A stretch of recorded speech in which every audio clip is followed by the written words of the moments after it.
Everything in creation is moving, and our deen moves us. It moves us to productivity. It moves us to gain the best out of every situation. So when you break away from your table or from your work and you perform your salah, you are using hydrotherapy. And when you're doing that, you're revitalizing all your senses. So when you go perform your salah, your body is in a better state than it's been throughout the entire day. So the changes in nature is known as biorhythms. They are connected to the changes of the season. And if you live your life according to salah, it means it puts you in touch with the changes of the season. So in order to understand and appreciate how the different postures of salah benefits you, we have to look at blood circulation. If blood circulates well in your body, it means that it brings oxygen to every part of your body. So wherever blood goes to, healing goes. Wherever blood stops, it brings about disease or some harm to an organ. So this image, okay, the words are a bit small, but there's entire write-ups of what sitting does to you when you sit for prolonged periods. Eventually, you have a stoop posture.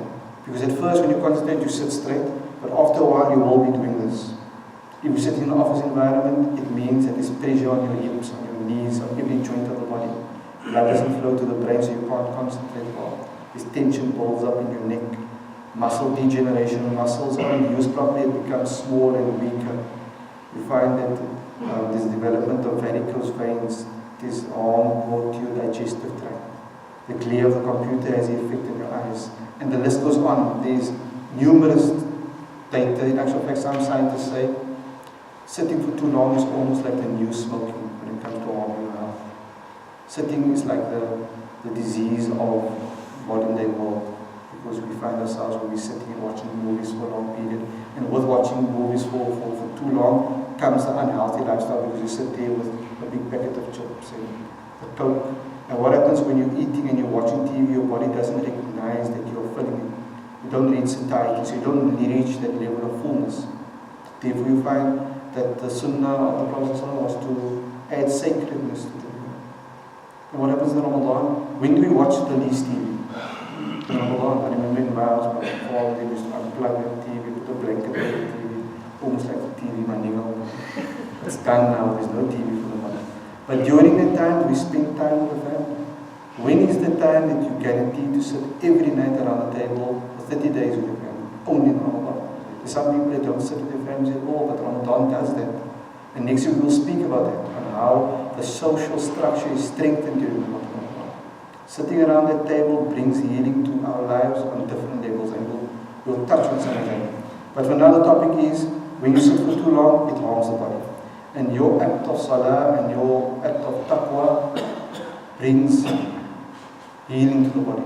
It brings relief to the joints, to your digestive tract, to your mind. So if you were to go to a sports scientist and ask him, look here, give me some evidence to each posture of the salah. Does it have any benefit? And if you speak to him, they'll tell you that every posture in salah is according to the natural flow of the body. There is no posture that brings harm to the body. In actual fact, we'll go through each posture and see what it does. So think about your day. You're busy, you're sitting, any job that you do. If you do that job too long, it has a negative effect on your body. Whether you're driving, whether you're on the gebouw, whether you're a panel beater or mechanic under the car. Any posture means that you are putting your body in a position that is not comfortable with. Whenever you feel any pain, pins and needles is telling you to change that position, to put yourself in a better position. And when you don't listen, the body gives you more signals that can come in more harsher symptoms. So you're busy throughout the day. The time salah comes, you perform the wudu, and you're conscious that every aspect of the wudu brings various benefits to your life, as well as washing away sins. So when you stand and you say Allahu Akbar, your feet is well balanced, and for the first time you're standing still. So your body finds even balance on the 2 feet. Your posture is straightened. When you say Allahu Akbar, the letters of mud, the letters of tajweed, the letters of Arabic has the effect on the body. Allah says in the Quran, when you recite with tajweed, it means that you will be regulating your breath. By regulating your breath, it means that you're increasing oxygen supply to your body. So those Qur'an that recites with tajweed, and they look after the recitation, it actually brings about better oxygenation to the body. So when you carry on with your recitation, the shoulders relax, the body is straightened, the mind is brought under the control of the intellect. So that worried mind that's worried about everything, if you concentrate on your salah and you hand your matter over, all of a sudden that deadline becomes small because you're standing in front of your Rabb. At that same time, your body is finding relaxation. When you perform ruku', you find that all the muscles in the back of the leg will be stretched. It brings benefit to the kidneys. It moves blood around. The Prophet was described to perform a ruku', a perfect ruku', in that his body or his back was straight, it was horizontal. So if you put a cup of water on his back, it wouldn't move. And if you perform a ruku' like that, you'll feel that your ab muscles start to tense. So if you want to make a six-pack, perform a good ruku'. So when you come back from standing after in the i'tidal position, you find that blood rushes back to the bottom part of the body. So when blood rushes through the body, it moves through all the muscles. Those points on the muscles are called trigger points. Those are the tip points of tension. When you become stressed, if you feel those points, it will be very stiff. But the ruku' allows blood to flow down the back. When you go into the sujood, it means that one posture of sujood provides elasticity to every joint of your body. And doing the sujood in a correct way, it means that it places you in it's known as the ultimate posture of humility. In Tibanawi, the Shuyukh of Tazkiyah comments that when you perform a perfect ruku', it brings about inner harmony in the body, meaning a type of satisfaction if you perform a ruku' correctly. So in each posture, various commentators will give you loads of information. The commentators of prophetic medicine will talk to you about what it does to the body. The commentators of Tazkiyah will tell you what it does to the ruh, and so on. And the sujood, when it's done correctly, it is said to bring a radiance to the face. And in the sujood, it's the only time when proper blood circulation rushes to the head. It's the only time when the head is lower than the heart. So which means that blood flows. So when blood flows, it means it cleanses the organs of the upper regions, of the eyes, the ears, the brain. Sitting in the tashahhud position with the right leg raised means that you're putting pressure on the liver region. And the liver is the organ of detox. So whenever pressure is placed on the organ and released again, blood goes in and out, taking waste products with it. In the sitting position, it also means that it facilitates proper digestion. So if you were to look at every posture of salah, and it's just the fard salah, it will add up to about 119 postures for the day. Over a month, it will be 3,500. Over a year, 42,000. On an average of 40 years, it will be over 1.7 million. So if you speak to a sports scientist, they will tell you that this way of praying is actually very beneficial for your body. It acts as a mild form of exercise. But by no means are we saying that salah is an exercise. Salah has been given to us to worship Allah. But when we do that correctly, we bring benefit to our entire body. When we do it according to the Sunnah, we bring benefit to our entire body. Therefore, we can understand that when we attach perfection to the salah with the mind, so we are able to hand the matter over, we are able to concentrate, we are able to stand correctly, we can understand how salah can become the coolness of our eyes. We can understand why the Sahaba rushed towards the salah. The Prophet ﷺ hastened towards the salah. And therefore in the month of Ramadan, if we have the same attitude, the salah becomes our lifeline. It becomes the relaxation that we're looking for. So the objective of the presentation is for us to have a deeper appreciation to our ibadah.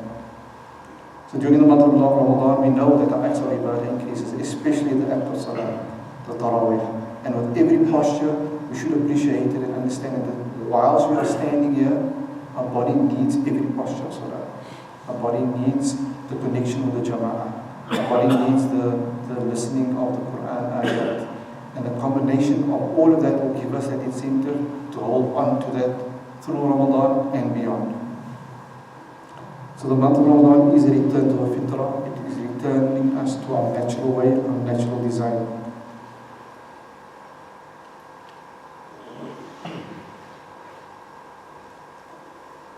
وآخر دعوانا الحمد لله رب العالمين. Are there any questions?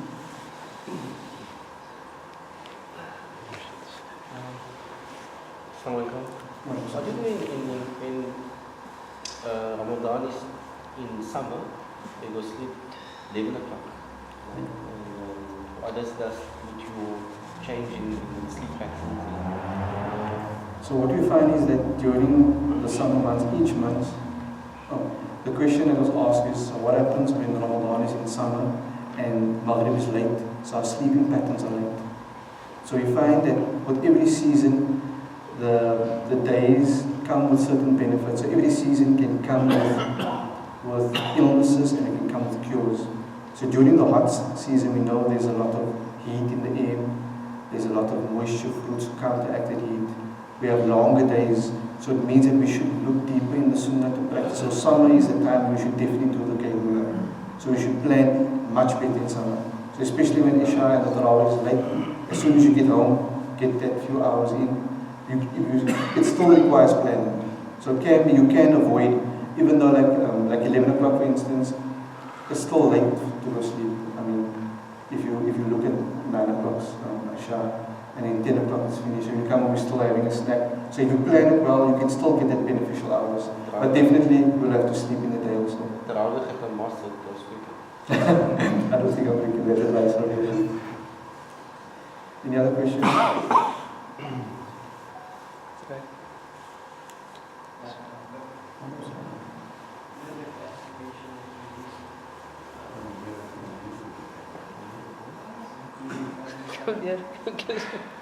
Come closer.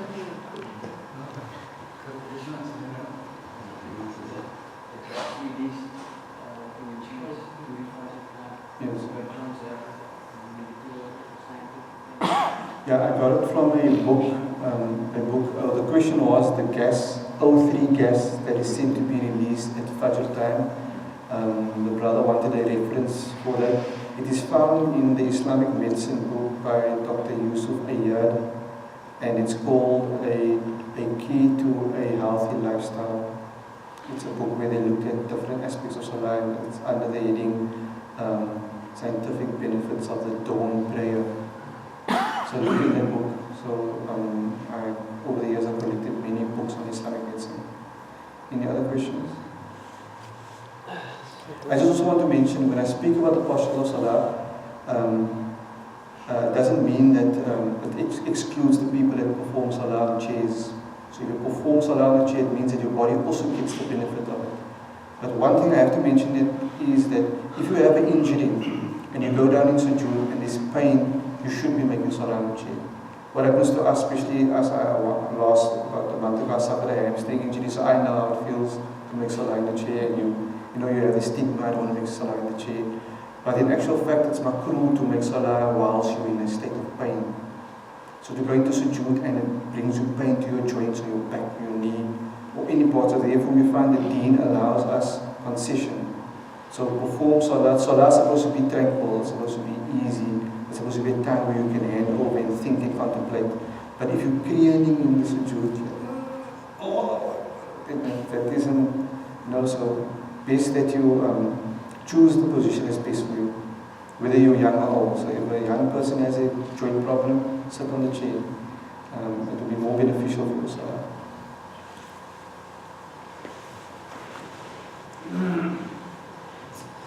We say shukran jazeelan khairan jazat to Dr. Mujib for once again enlightening us on these very, very important aspects of our ibadah. I think, with all this information that's coming out today, we can truly appreciate our Deen even more, inshallah. And we make dua, inshallah, that through this information that we are getting, it only reconnects us to Allah subhanahu wa ta'ala, reconnects us to have a better appreciation for this Deen of Islam, and it makes us practicing, even better, perfecting all our Deen, inshallah. One of the things that we're going to do now, before we conclude, is just to, number one, renew the intention, inshallah. We slowly moving to the month of Ramadan, and with the fast-paced living and the lifestyle that we have, sometimes you look, the next thing you look at, and the month of Ramadan has dawned upon you. There was no mental preparation or any form of preparation. So this evening we want to start preparing ourselves mentally that, Ya Allah, grant us to see the month of Ramadan. Let's make a niyyah that this Ramadan is going to be that Ramadan that changes me for the better, inshallah. With all the information, I'm going to perfect my wudu, I'm going to perfect my salah, I'm going to try to make this the best fast and the best Ramadan ever, and that I come out in the month of Ramadan as one of the muttaqeen, the one who has achieved the quality of taqwa, inshallah. So we take a moment to renew the intention purely for the sake of Allah subhanahu wa ta'ala.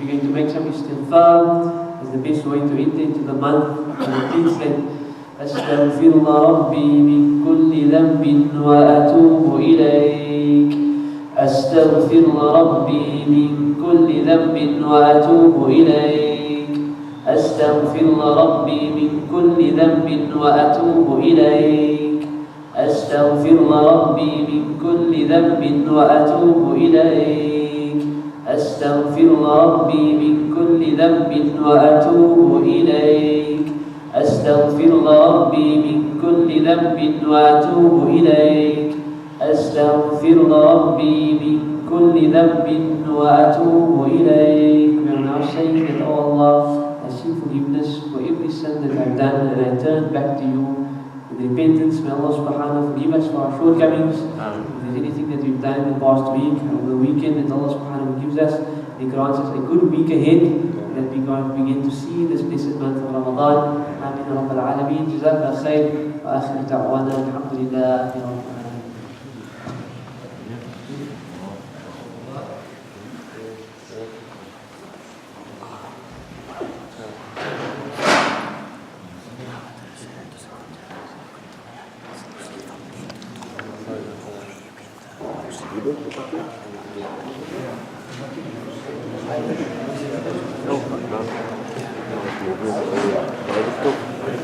Just to press this one.